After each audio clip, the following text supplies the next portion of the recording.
to Carolina Care's annual service of Remembrance and Blessing. I am Annette Walker. We appreciate you being here in person and for joining us virtually. Thank you for allowing our hospice to serve and care for your loved ones and for letting us walk with you along your journey. It is truly our privilege to do so. When you enter the church, you should have gotten a leaf, but I want to make sure that everyone has one. So if you missed that and don't have one, please raise your hand.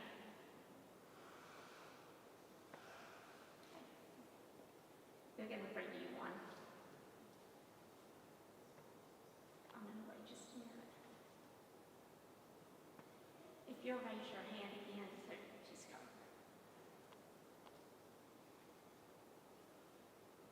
If you are joining us virtually, in the packet you received in the mail, you have the program to follow along and participate in the service. You should have a leaf and be sure to have a marker or pen, which we will use later in the service. As you leave the service today, on the tables where you got your leaf, you will find 2 large containers that have stones in them, and stones will be laying on the tables. These stones have great significance to your hospice staff. Every team meeting, we remember each person that passed since the last meeting. Your loved one's name is said out loud as a stone is dropped into that container. The staff share a word or a memory of your loved one, and we pause to offer a prayer of gratitude for each individual. We also say a prayer of comfort for you. As you leave this afternoon, we invite you to take a stone as a keepsake of this remembrance of this day and of the life or lives of your loved ones. Thank you again for joining us, and as you reflect and remember, may your loved one be honored and may you be blessed through this service.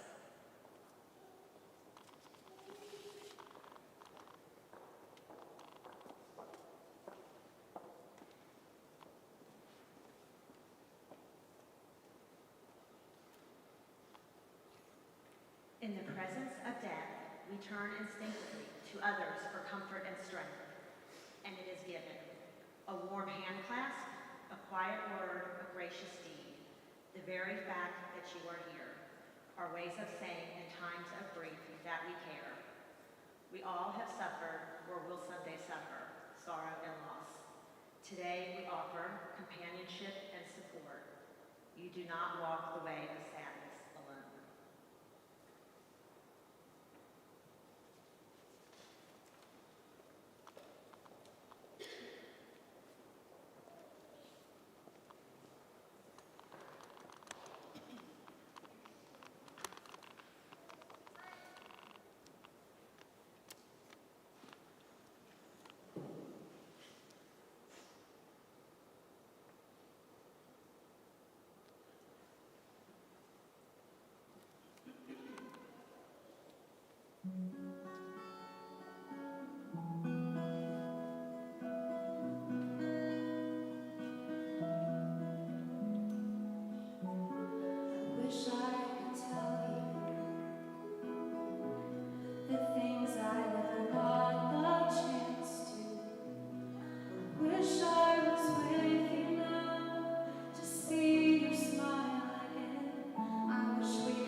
those who have been a light to us, memorializing our relationship in a ceremony of candle light and love. I invite you to collectively respond after each lighting of the candle, where it says all in your program. We light a candle in memory of those who have handed us the gift of life itself. We honor those who gave us birth and nurtured us, those who endowed us with the heritage and raised us, those who offered us love and cherished us. All, I'll speak now. We remember mothers and fathers, grandparents and great-grandparents, and all our ancestors through the ages. We remember also those who were mother and father to us, loving us by choice rather than by chance. We light a candle in memory of those whom we've discovered through the eyes of love in our journey through life, ones who have made our time on earth more enjoyable and our experiences in the world more memorable. Remember ones who worked with us and played with us, holding sacred the remembrances of those who brightened our days with affection and who lit up our lives with devotion. We remember wives and husbands, partners and closest friends, those who opened us to ourselves to wise life, even as we opened ourselves to them and now to eternity. We light a candle in memory of those whom we ourselves have passed on the precious gift of life. We hold dear to our hearts those who have held in our arms and in our dreams. Remember the children who have gone before us, and grandchildren and great-grandchildren. Remember those who lived in the womb and those who danced on the earth. We light a candle in memory of those who have been linked with us in the ongoing chain of family life. We honor those who have shared our heredity and who have experienced our common bonds. We remember sisters and brothers, aunts and uncles, relatives near and distant throughout time. We leave the final candle unlit, aware of the fact that others will join our ranks in the days to come, that they are doing so now. They will stand where we now stand and feel what we now feel. Our hearts reach out to them.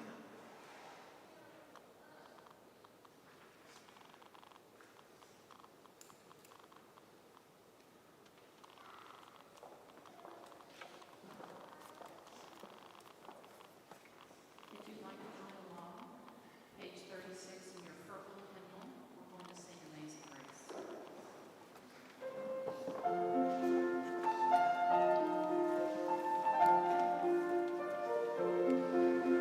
Thank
From Ecclesiastes chapter 3, verses 1 through 8.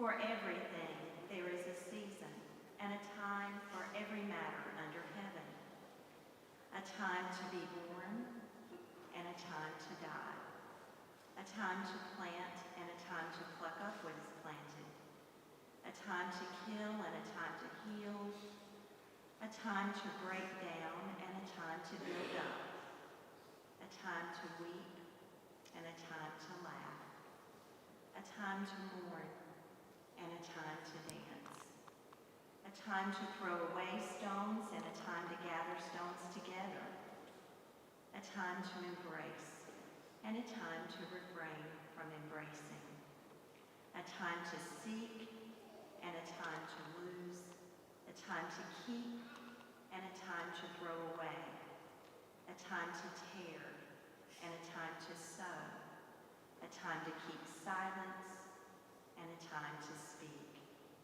a time to love and a time to hate, a time for war and a time for peace.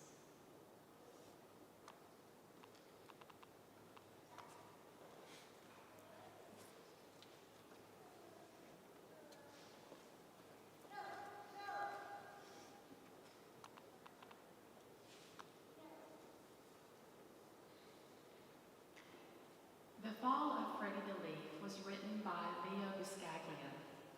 It is a wise but simple story about a leaf named Freddie. The story shares how Freddie and his companion leaves change with the passing seasons before falling to the ground with winter snow. This inspiring story illustrates the delicate balance between life and death. Spring has passed, so had summer. Freddie the leaf had grown quite large.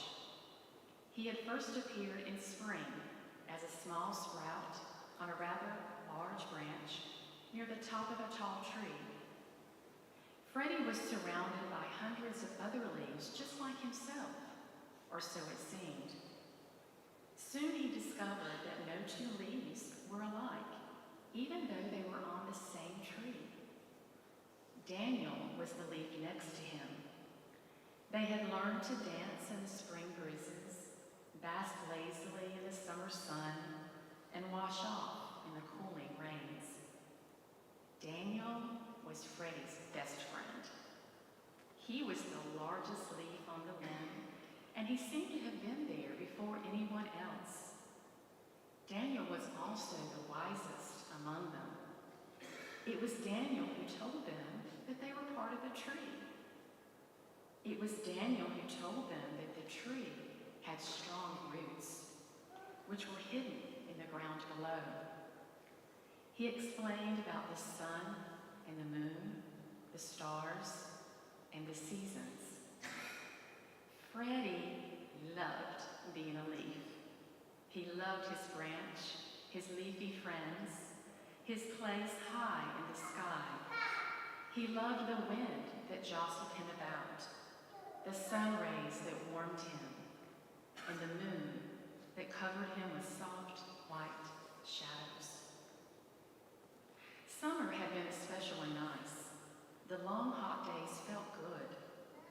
There were many people in the park that summer, often sitting under Freddie's tree. Daniel told him that giving shade was part of his purpose. "What's a purpose?" asked Freddie. "A reason for being," Daniel answered. "To make things more pleasant for others is a reason for being. To make shade for the older people who come to escape the heat. To provide a cool place for children to come and play. These are all reasons for being." Freddie especially liked the older people who talked in whispers of times past. The children were fun too, and he enjoyed watching them move and run so fast and laugh so much. But Freddie's summer soon passed. It vanished on an October night. He had never felt so cold, and all of the leaves shivered with the cold. They were coated with a thin layer of white, which quickly melted and left them dew-drenched and sparkling in the morning sun. Daniel explained that they had just experienced a first frost, and that was a sign that it was fall and that winter would soon come. Almost at once, the tree was transformed into a blaze of color. Daniel was a deep purple, and Freddie was red and gold. How beautiful they both looked. Well, why did we turn different colors? Freddie asked. We are on the same tree. Each of us is different. We have had different experiences. We have faced the sun differently. We have cast shade differently. Why should we not have different colors? Daniel said matter-of-factly. The wonderful season is called fall. Well, one day, a very strange thing happened. The same breezes that had made them dance began to push and to pull against their stems, almost as if they were angry. Some of the leaves were torn from their branches, swept up in the wind, and dropped softly to the ground. All of the leaves became very frightened. What's happening? Whispered Freddie. It's what happens in the fall, Daniel told them. It's the time for leaves to change their home. Some people call it to die. Will we all die? Freddie asked. Yes, Daniel answered. Everything dies, no matter how big or small, how weak or strong. We first do our job. We experience the sun and the moon, the wind and the rain. We learn to dance and to laugh, and then we die. I won't die, said Freddie with determination. Will you, Daniel? Yes. Yes, I will when it is my time, answered Daniel. Well, when is that? Asked Freddie. No one knows for sure, Daniel responded. Well, Freddie noticed that the other leaves were falling. He thought it must be their time. Some leaves lashed back at the wind before they fell, but others simply let go, and they dropped quietly. Soon the tree was almost bare. Daniel, I'm afraid to die, said Freddie. I don't know what's down there. We all fear what we don't know, Freddie. It's natural. You were not afraid when spring became summer or when summer became fall because they were natural changes. Why should you be afraid of the season of death? Does the tree die too? Freddie asked. Someday. But the tree is something strong. But there's something stronger than the tree, and that is life. That lasts forever, and we are all part of life. Will we come back in the spring? We may not, replied Daniel, but life will. Well, then what has been the reason for all of this? Why were we here at all if we only have to fall and die? Questioned Freddie. Daniel answered, it's been about the sun and the moon. It's been about happy times together. It's been about the shade and the old people and the children. It's been about colors and the fall. It's been about seasons. Isn't that enough? That afternoon, in the golden light of dusk, Daniel let go. He fell effortlessly. He seemed to smile peacefully as he fell. Goodbye for now, Freddie, he said. Then Freddie was alone. He was the only leaf left on his branch. The first snow fell the following morning. It was soft, white, and gentle, but it was bitter cold. Freddie found himself losing his color and becoming brittle. It was constantly cold, and the snow weighed heavily upon him. At dawn, the wind came that took Freddie from his branch. It didn't hurt at all. He felt himself float quietly, gently, and softly downward. As he fell, he saw the whole tree for the first time. How strong and firm it was. He felt sure that it would live for a long time, and he knew that he had been part of its life, and it made him proud. Freddie landed on a clump of snow. It somehow felt soft and even warm. In this new position, he was more comfortable than he had ever been. He did not know that spring would follow the winter, and that the snow would melt into water. He did not know that what appeared to be his useless, dried self would join with that water and serve to make that tree stronger. But most of all, Freddie did not know that there, asleep in the tree and in the ground, were already plans for new leaves in the spring. The beginning.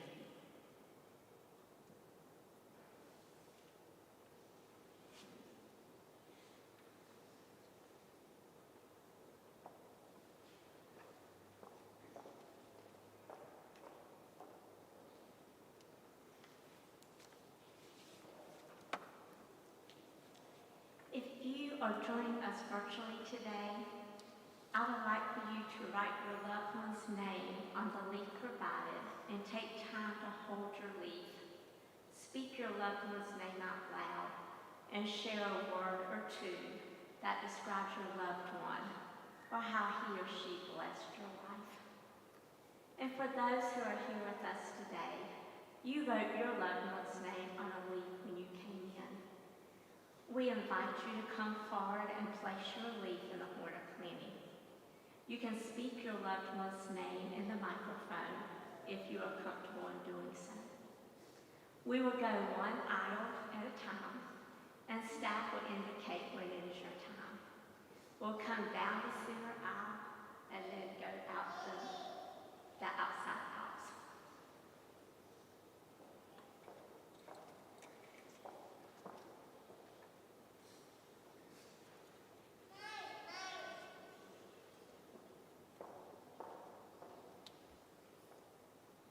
For my sweet mom, Betsy.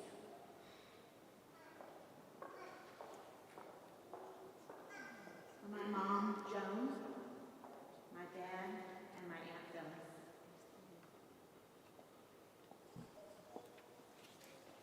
My mother, Frances, and my father, John. My cousin Gary, and my best friend Smith. Betsy, and all the people that I've had the opportunity to serve. My beloved Uncle Sean.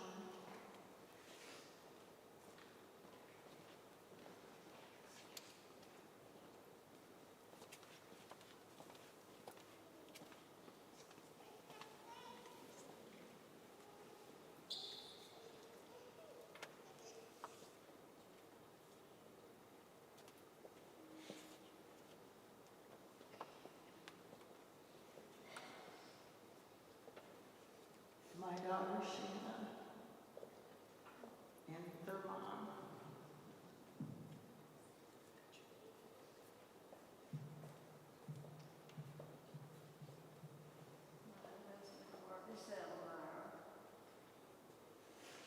Our dad, Kirby somewhere.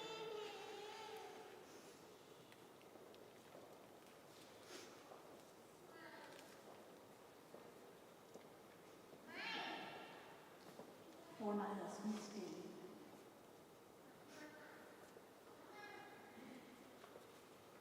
For my twins Steve. My boyfriend Ralph Sherman. Oh, Haynes, I miss you.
Also, and mother, grandmother, great-grandmother, and our aunt Algiers.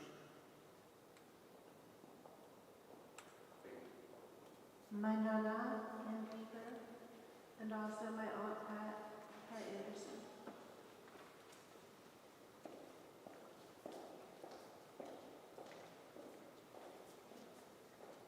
For my mom and dad, Marie and Jack.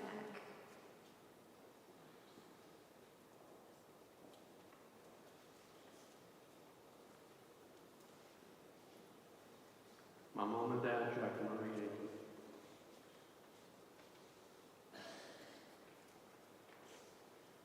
My mother, Mary.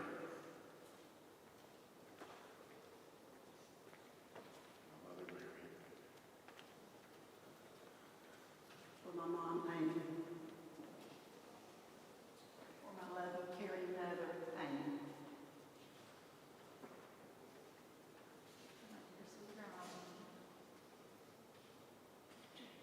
My loving husband, Brian. My mom, Mary Sue Miller. My husband.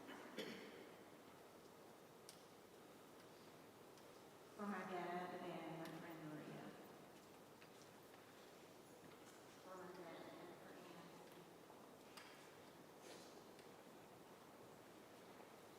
For my mother-in-law, Leah Wall. For my loving, precious mother, Lena Wall. My mother-in-law, Lena Wall. My husband, Don.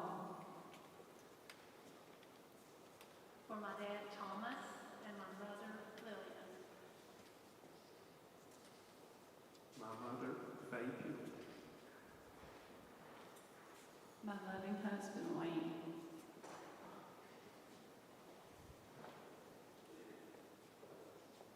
My dad, Wayne Vance. My cousin, Vicky Deal.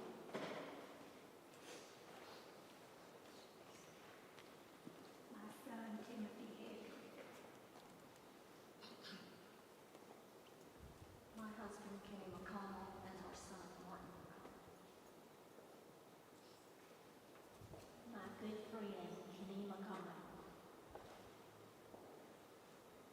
My devoted friend, Kenny McConnell. My mama, Mary Rudisell. Love you more. My sweet mama, Mary Rudisell, and my sweet Aunt Jean Hales. My loving mom, Nadine Waters. My mother, Mary Rudisell. I miss you every day.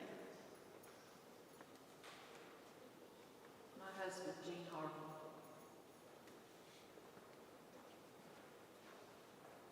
In memory of Gene Harvey. Mary of Warrington, my husband, love of my life.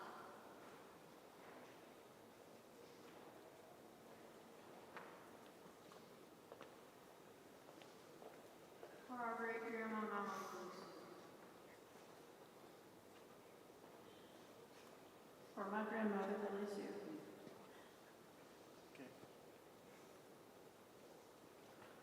For my mother, Billy Sue.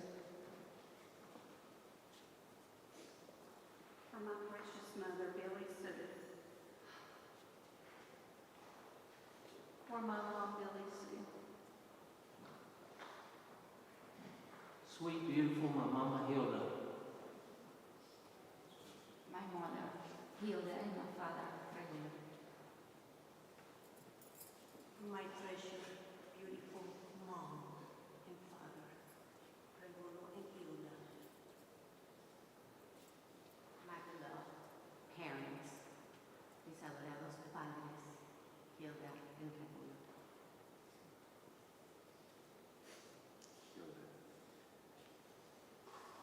For my mom and my papa, Gilda, they were. For my grandmother, Hilda. For my mom, Dot. My husband, Jim Hickman. For my dad, Bud, and my Aunt Brenda.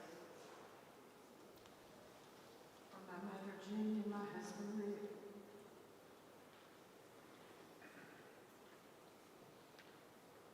Mama Wilson.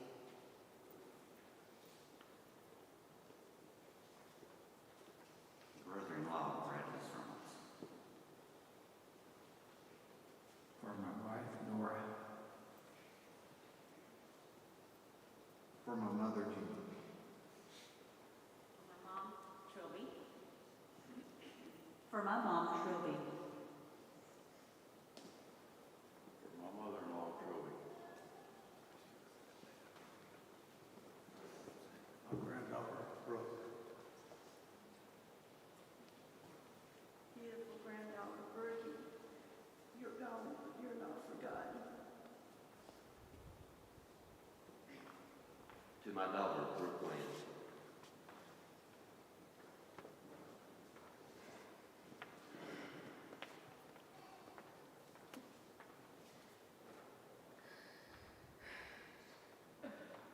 These are for my daughter, Brooke Lynn. Granddaughter, Plan. To my beloved husband, Robert, Andrew.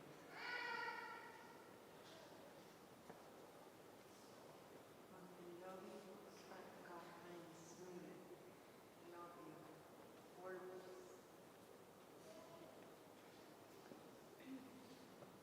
My husband, Roger.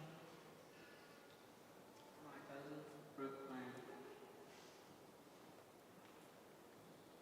My dad, Charles Thurgood. My husband, Charles Chuck Freeman.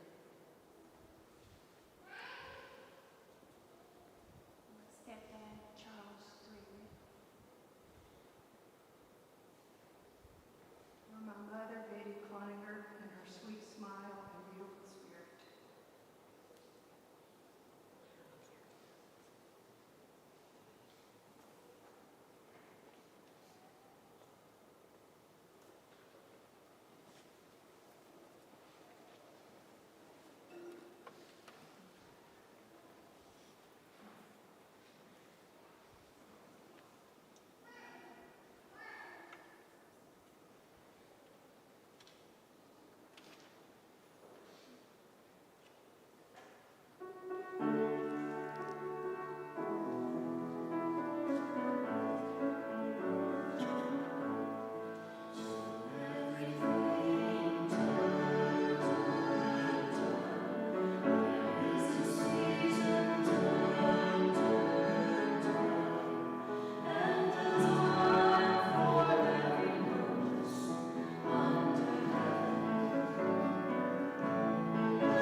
Your creation was designed for change.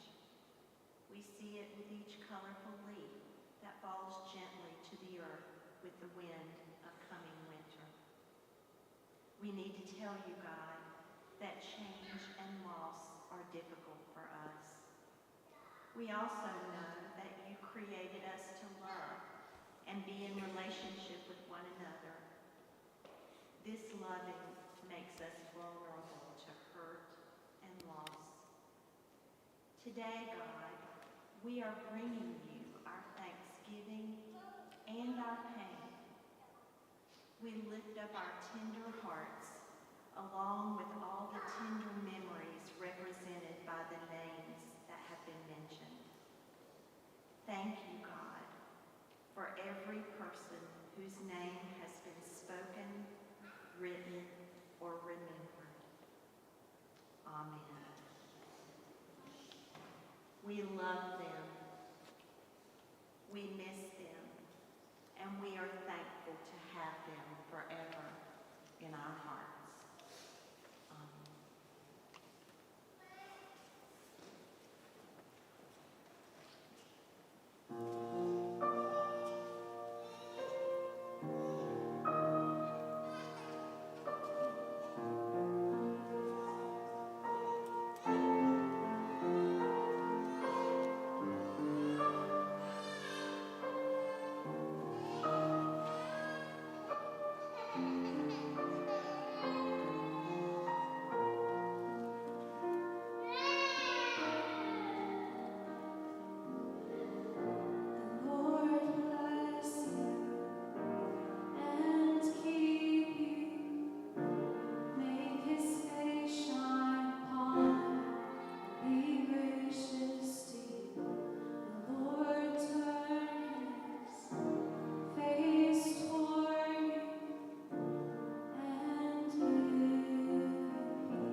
Thank you.